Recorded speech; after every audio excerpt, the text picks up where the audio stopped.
Ahead on College Football Spotlight, the many issues connected to the BCS have coaches fighting their teams fight. Crimson Tide realized there's a stiff test prior to the Gators. Who is the Heisman front runner? We explore and make it a dozen straight for Ball State.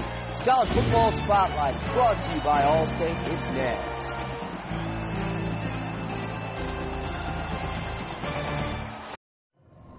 I haven't got the slightest idea what the BCS is. It the BCS or the BSC? I don't think there's any explanation for it that I can help you with. I don't understand anything out there. Get blown completely out of the water if I answer that truthfully, so I'm not going to. You can't rank us ahead of Texas, then you have to keep Texas Tech in front of Texas. That's if you're going to use that kind of logic. Discussion doesn't help us. What ifs do not help us. Welcome to College Football Spotlight, brought to you by Allstate. I'm Jim Basquel. It's been a terrific season, but you really can't help but wonder which deserving team is going to be on the outside looking in for this year's BCS title game. Two teams that seem to be in the middle of that storm are Texas and Oklahoma. Bob Stoops has Oklahoma State this weekend, and his argument is as simple as a 44-point win over then number 2 Texas Tech, a team that beat Texas. While Matt Brown would say, we beat the Sooners 45-35 on a neutral field. Each coach makes a good point, but only one will be playing for that title game. The other will be a spectator. I think you just have to look at what you're doing at this point in time. I hear all the time, well, this team, if you're going to forgive Florida for losing at home to an unranked team, the reason people do, well, they're playing well right now. Well, we just beat the number 2 team in the country last weekend by 44 points, and a team that was only one of a handful of teams in the country that was undefeated and had just beaten Texas a couple weeks ago. So in the end, when there's a 3-way tie, you know, if you can't rank us ahead of Texas, then you have to keep Texas Tech in front of Texas. That's if you're going to use that kind of logic. So in the end, it's what you're doing right now. We're seeing emotional voters. When we played Kansas and won 35-7 on the road 2 weeks ago, we moved up in the polls and really separated from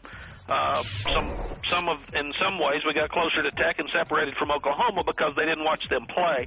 Saturday night, watching Oklahoma play and do so well, emotionally the voters jumped them up some. The same thing with Florida when they've had 2 good weeks in a row. So I think what happens is there's a lot of football left to play. The Iron Bowl has Alabama needing to end a 6-game slide to Auburn in order to stay unbeaten while keeping their BCS title game prospects in place. That said, there have been 31 times the top 10 team has faced a team ranked outside the top 10 in this series, and the higher-ranked team is 25-6. Only 2 of those 6 losses were against an unranked opponent. Nick Saban, though, still addresses the enormity of this kickoff. You know, when you play a game like this, it's like having a one-game season. It doesn't matter what you've done before this, what's coming up next. It's all about this game. It's all about Alabama and Auburn. It's not about where you're ranked or what your record is or any BCS or any of that stuff. It's really just about this game and this week. And I think the thing that players need to focus on is what do you need to do to play well and not think about all the things surrounding the game. Chicago Tribune reporting the remaining money left on Charlie Weiss's contract is not an issue if the Irish ultimately decide to part ways with their head coach, though a person with knowledge of this situation told ESPN's Joe Schad that the amount Notre Dame would have to pay Weiss is greater than the $4 to $5 million which was reported. The source told Schad that the buyout is stupefying. Notre Dame is 6-5, heading to their kickoff at the Coliseum against the mighty USC Trojans, who happen to be 32-point favorites.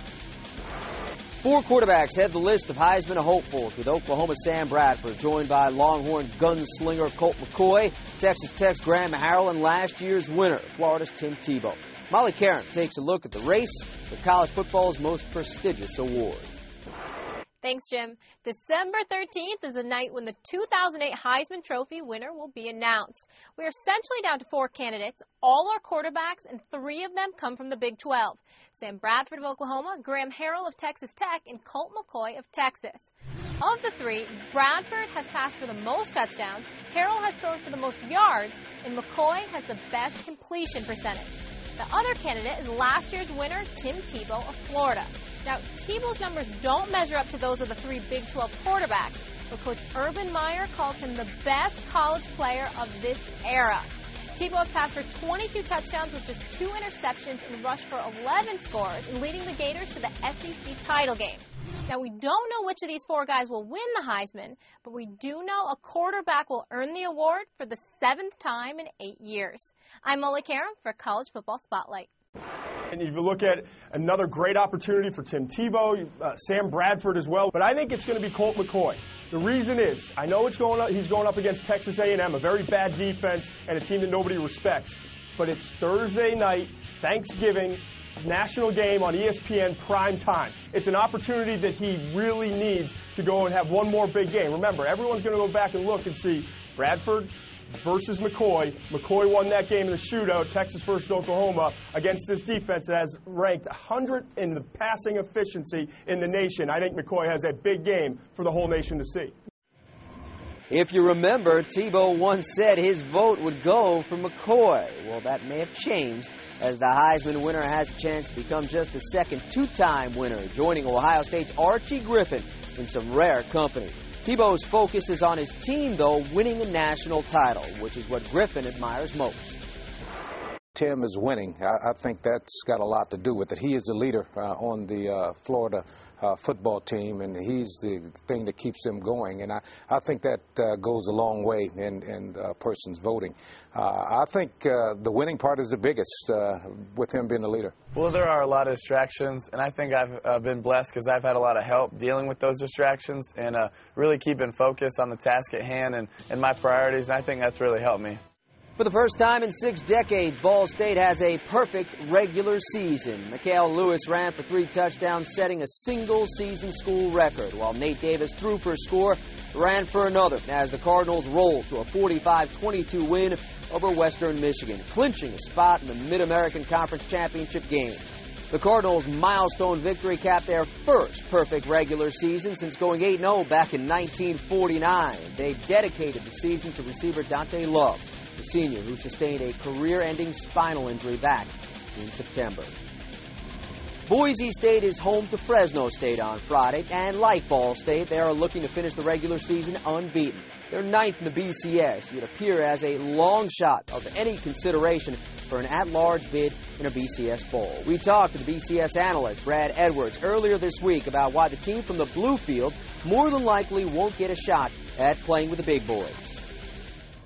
Because the system isn't fair. And outside of the championship game, where the goal is to put the 2 best teams against each other for the national title, and of course, that's always up for debate whether they actually get that right. But the rest of the games, the other 4 games in the BCS, are not meant to be between all of the top 10 teams in the country. You know, they're not trying to get the best possible matchups competitively. They're trying to get the best possible matchups for both attendance and for TV ratings. And you know, I have no doubt, and I talk to people with these bowl committees, I have no doubt that they all believe that Boise State has a very excited fan base that would sell a lot of tickets.